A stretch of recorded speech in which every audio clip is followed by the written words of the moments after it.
الله الرحمن الرحيم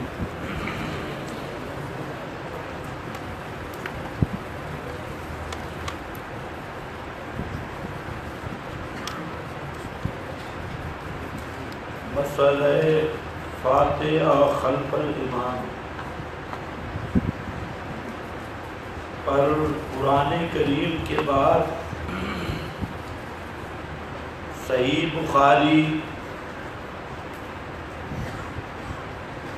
فریقین کے دلائل اور ان پر تبصرہ آپ حضرات کے سامنے آ چکا ہے، اور اسی طرح صحیح مسلم اس پر ہمارے اہل حدیث حضرات کی طرف سے بطور مدعی کے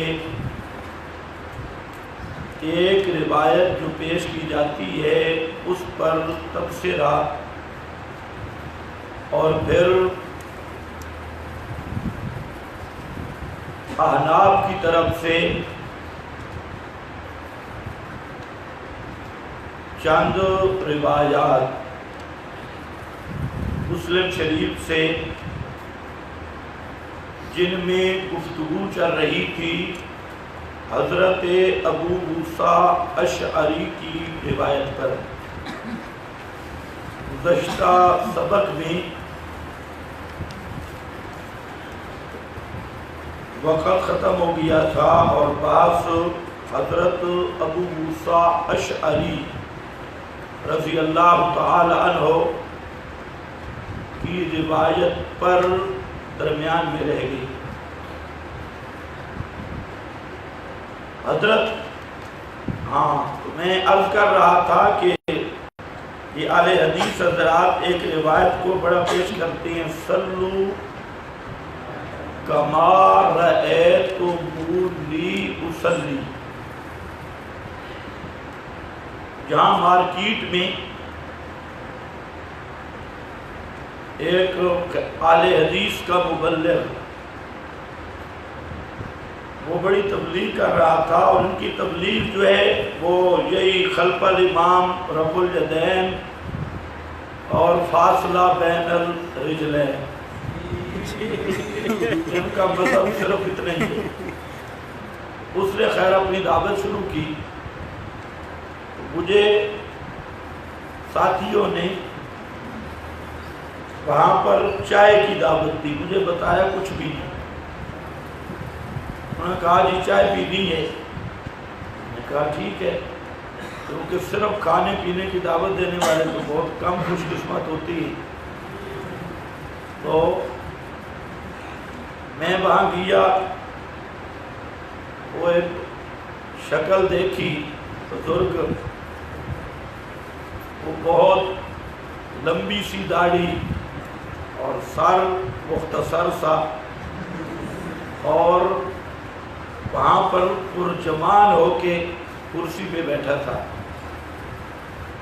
میں وہاں پہنچا تو انہوں نے کہا جی یہ مولوی صاحب ہیں اور یہ ہمیں کچھ نئے نئے مسئلے بتاتے ہیں، تو ہم نے آپ کو اس لیے بلایا کہ آپ ذرا ان کی بات سنیں، یا کیا کہتی ہیں؟ کہا ٹھیک ہے۔ تو مجھے کہتا ہے کہ آپ مولوی ہیں؟ میں نے کہا آپ جیسے آپ سمجھ لیں، جس طرح آپ کا دل چاہے، میں تو طالب علم ہوں۔ اس نے کہا اچھا آپ مجھے بتائیں صلو کما رأیتمونی اصلی کا کیا معنی ہے؟ میں نے کہا کہ آپ اگر خود ترجمہ کر دیں تو بہتر ہے، صلو کما رأیتمونی اصلی۔ اس نے کہا نہیں آپ کریں۔ تو میں نے کہا اگر میں کروں تو آپ مانیں گے؟ کہتے ہیں ہاں اگر صحیح ہوا تو مانوں گا۔ میں نے کہا اس حدیث کا معنی یہ ہے کہ اہل حدیث پر نماز فرض نہیں،